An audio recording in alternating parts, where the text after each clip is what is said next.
with preparations for a great opportunity this coming Saturday against a top 10 team in Louisville. Very explosive on offense, very disruptive on defense. Top 5, top 10 statistically on defense in just about every single category, and offensively anywhere from top 5 to top 20 in every category as well. So a very complete team, a lot of good football players, and a great opportunity for us. And again, a day of really, really good preparation so far. So questions, please. Mario, it was reported that Emory was having surgery today, and just wanted to know how he is, and first how he is, and then also when might he return to the team, even as an observer at practice or a game. Emory's doing well. You know, as you guys saw, he had a significant injury on Saturday. And obviously procedures, we keep those things to ourselves. What gets out there, but, you know, it's not really, you know, our doing. We keep that stuff private. He's doing great. He'll be full go for spring practice. And he's a tough guy. He really is a tough guy. This means a lot to him. Has the full support of his teammates. Saw him this morning, see him again here in a little bit. So very proud of him for his effort, and proud of him for the way he handled everything from the week itself to the game itself, and then dealing with, you know, his circumstances. He's had a really good attitude, hasn't he? Him? Yeah. He's never had a bad day. Yeah. Never. How poetic is probably the wrong word, but to get that substantially injured on a play where he had to get that last inch to give you guys a chance to keep that last drive on, just what does that say about that kid? Oh, I think it says a lot about him. It says a lot about football. You know, football is the ultimate competitive opportunity in sport, and it could be unforgiving at times, right? It'll push you to your limits and beyond, and it's going to force you to deal with adversity, you know, and you're going to have a breakthrough or you're going to have a breakdown. Guys like that, you know, they find a way to break through, and to him, that's all he wanted to know. You know, besides, you know, being in a little bit of pain, you know, did I get the first down? Did I get a first down? What's up with the replay? You know, so he's, I think he embodies, like a lot of the guys that you guys have a chance to meet and speak with, just feel like the DNA is right and the DNA is improving on a daily basis around here. Reasonable to assume that it's a competition this week to figure out what you're going to do next. It's always reasonable because we're going to compete every single week at just about every position, but Tyler is going to be the starting quarterback going in. Jakari is going to compete. Jakari is going to get a lot of reps, and he's a really good player. But Answer the question. I mean, you've been very complimentary about Tyler. I'm sorry, one more time. I kind of wasn't asked tonight, but you've been very complimentary about Tyler, you know, through this whole thing, his struggles this year. Just the kind of zigzag of being a starter, getting sat down last week, coming back in the last part of the last drive of the game, now starting again on Saturday. How has he kind of handled kind of that back and forth? being a quarterback at Miami is you got to be tough. You know, you got to have thick skin. You got to be a competitor. He's all that. He handled last week like a pro, which means disappointed, upset, really fought hard all week, and it was a great week of practice by both guys. In fact, at the end of the week, staff felt like, man, we've made a lot of progress. Felt like as a staff and as players together, we did a better job of putting things together, knowing it was going to be a difficult team to move the ball against, particularly through the air, where they had excelled. But because of his performance last week, because of his determination, his past successes, you know, that's what your job as a coach is to provide clarity, remove the clutter, and make people better. He's done really, really well. He's handled everything really well, and he has the confidence of his teammates and the coaches. I know it's been a year since we've seen JaMarr on the field in a game, but what stands out, or what do you remember maybe about his performance against Georgia Tech last year, and how maybe has he developed since then? He's developed in a lot of different ways as it relates to not only, you know, everybody talks about he's a good athlete and whatnot, but he's developed as a passer. By that I mean going through his progression, being accurate with the football, understanding the offense, understanding how to get us in and out of plays, understanding of protections, you know, because extending plays, yeah, some of it is natural, but some of it is understanding, okay, we're in a rough spot here. But if I could hang in there and use my eyes to pull this particular defender out so that I could find a way to get through, extend, maybe flatten out and get the ball down the field, I can. He continues to evolve in that way. And, you know, he played last year, and the whole thought going into this year is like, hey, if we could, you know, with Tyler being the starting quarterback going into the season, if we could find a way to preserve a red shirt, we could. It would be great for all of us because he has such a bright future here at Miami. And then the last couple of weeks, it was kind of muddy, and, you know, Emory had received a lot of the preparation time. So that's the route we went to. So that being said, yeah, he continues to get better and better. He's got natural leadership skills. You saw some of it flash last year, like you mentioned, in the Georgia Tech game, both throwing the football, running the football, improvising, extending plays. And he'll be doing that all week in practice. Again, he's very much competing and working really hard. Mario, speaking of another person who's been dealing with injuries for a long time now, Zion Nelson we haven't seen him dress or anything. Do you know what the situation is? Is he going to be able to get back on the field at some point in his career, or do you know what his status is going to be? I think he is, and it's I know he's frustrated. He's a great human being, by the way, and obviously a really good football player as well. The nature of his injury just requires time, you know, time and tweaks.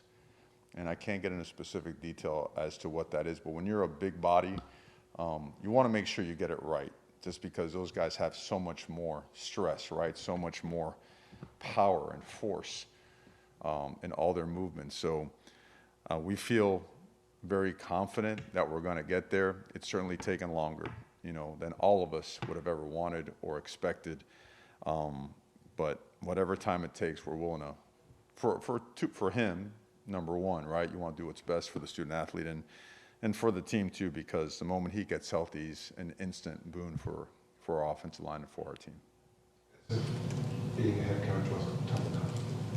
There's always recruiting players, and now you're at a point in the season where head coaches are losing their jobs, and that means assistant coaches are going to get talked about and involved. And how much do you communicate with guys about opportunities that may or may not come their way? Is it something that you let them bring to you? Do you worry about when the merry-go-round starts at the year in college football? How do you handle I mean, it's your job to help guys get an opportunity that if they really want it, you know, because I've had great coaches that I've worked for that when something came about, they might give me a hard time, but if they knew it's something I wanted, they eventually would come around and help me out. So I do believe in that. And at the same time, it's no different than your organizational chart for your players. You keep one on coaches around the country and that thing evaporates quickly as well, right? It's a race, but it's a race where you have to be patient too, because sometimes you know the person and sometimes you might be on your chart where, wait, great reputation, pretty good statistically, I don't know them. How's this thing gonna fit? And you know, a lot of the progress that we're having is because of the fit and the people. You know, people that want to be here, people that are willing to work hard, that understand that, like, you know, to go where we want to go, you have to be fully invested, you know, and that's why, you know, things are moving, you know, in the direction, you know, that we want to go, and understand we got to keep getting better and better and better. So this time of year, it's, you know, it's always crazy, always has been, always will be. I think you just deal. It's no different than a penalty on the field. Well, let me not go there. It's no different than a situation on the field that you got to handle, you know, turnover or something else. You deal with it and you go. investment in all those things? You're also at the point in the year where it's not uncommon anymore in the sport to see a player say, I'm good, I'm going to protect my interests, whatever. Have you had anybody come to you and say that? I've had that, you know. I know that's, you know, no one knows where college football is headed, right? It's just ever changing. You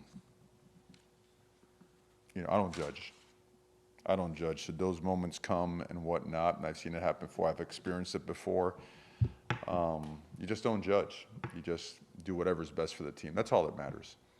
You know, at the end of the day, when you put your head down at night for the few minutes you get to put it down at night, you do it knowing that no matter what, at all costs, you're doing what's very best for the team.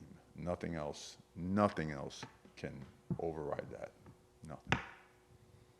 You started I think it was 5 true freshmen this past week, and arguably your biggest game of the season. What does that say about the opportunity you'll give to freshmen that earn it, and also about the foundation of where things are moving for the future? Yeah, actually, and Riley was in, I believe, series 2 or 3. We were planning on starting in 6.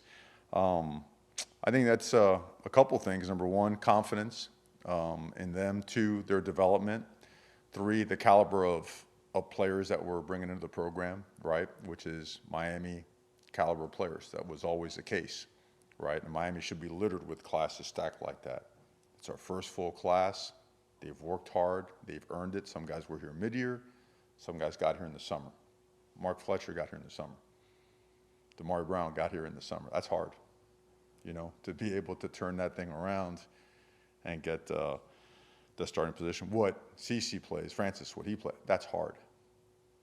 I know he was here mid-year, but it's hard to go and play in that environment where you can't hear the snap count and you're going against, some guys that are 3rd, 4th, and 5th year players. So it's a testament to them. It's a testament to the leaders that have helped groom them, to their coaching as well, and to their commitment to preparation. So it's exciting. Call it what it is. We're always going to be very upset. We're going to be beyond just gut-wrenching pain when we don't achieve our goal. But the best way to describe the sentiment in the locker room is driven. In your mind, how far has the team come compared to when you got here, just from a physical standpoint, winning more trench battles, tackling, and all that stuff? Yeah, it's miles, stratospheres, really. You always want to see where you are in the trenches, because that's the hardest part to develop. Because if you can't block or you can't knock back the line of scrimmage and tackle, that takes 2 or 3 years to develop. I know the portal has changed that some, right? You could find some more mature bodies, but you still have to hit on those bodies. And if any part of a roster is protected by programs, it's the trenches, right? Seldom do you see high-level trench guys, bounce around portal-wise. So that was an area that was just glaringly just lacking, and it showed up in short yardage goal line situations. A year ago, we couldn't run the ball very well, couldn't protect the passer very well, couldn't defend the run very well, and it starts up front. So, yeah, it's a tremendous turnaround in all phases, and not only an influx of talent, but also really player development. A lot of guys that had been here or just got here, they really worked hard to develop great core strength, great power, right? Hips, legs, upper body, striking, block destruction, unlocking hips, running feet through contact. So, kind of go off on a tangent there, but you know what I mean? It's the most important. It's the hardest part to develop. So we're really enthused about that progress there, because that could lead to all the other stuff. And you look on Saturday, if you broke down the difference in the game statistically, the game's pretty even, right? There's a couple really mature portal skill guys that made some critical plays down the stretch, for the other team, and credit to them for doing that. You don't take that away from them. They've made those plays. Our guys are getting better, and we're going to keep finding ways to get better and keep finding ways to be more impactful and bring in more impactful guys at all positions. You mentioned DeMarr, who had obviously a really important job starting in that game. How did you feel he and Jadis Richard played?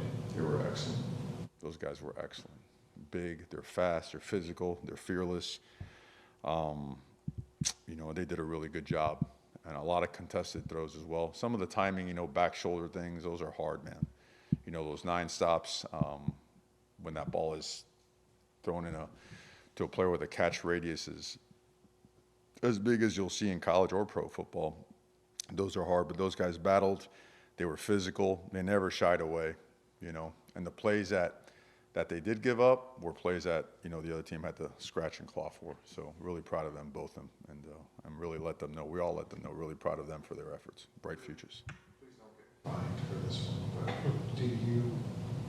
have you gotten an explanation on the safety, and do you expect an explanation on the safety?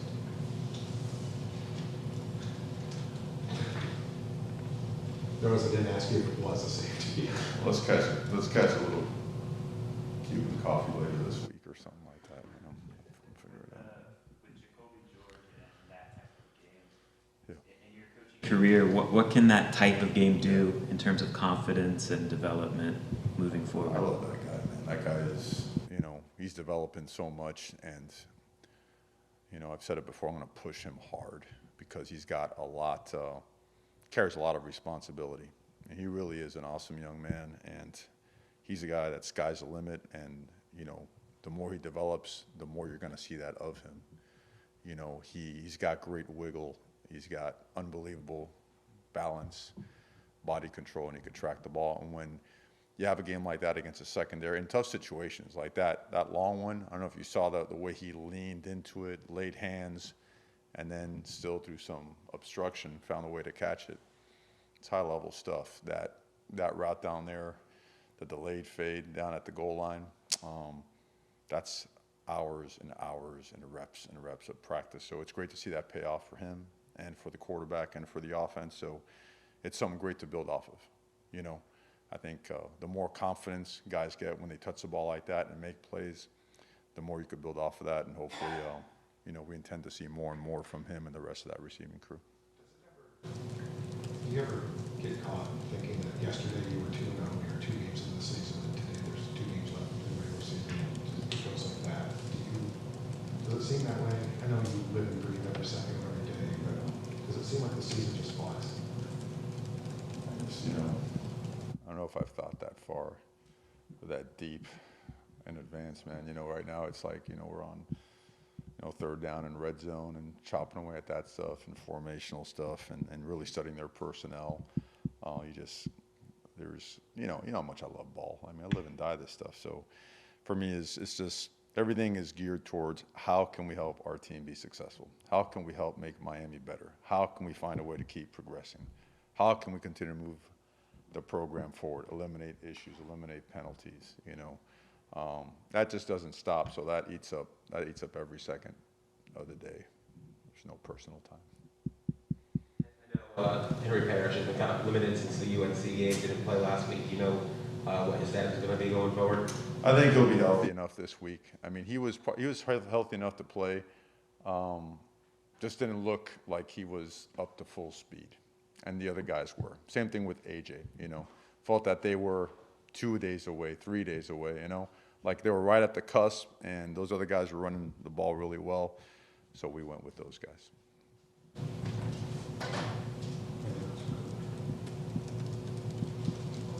Thanks, Guys, thank you. Thank you. Thank you.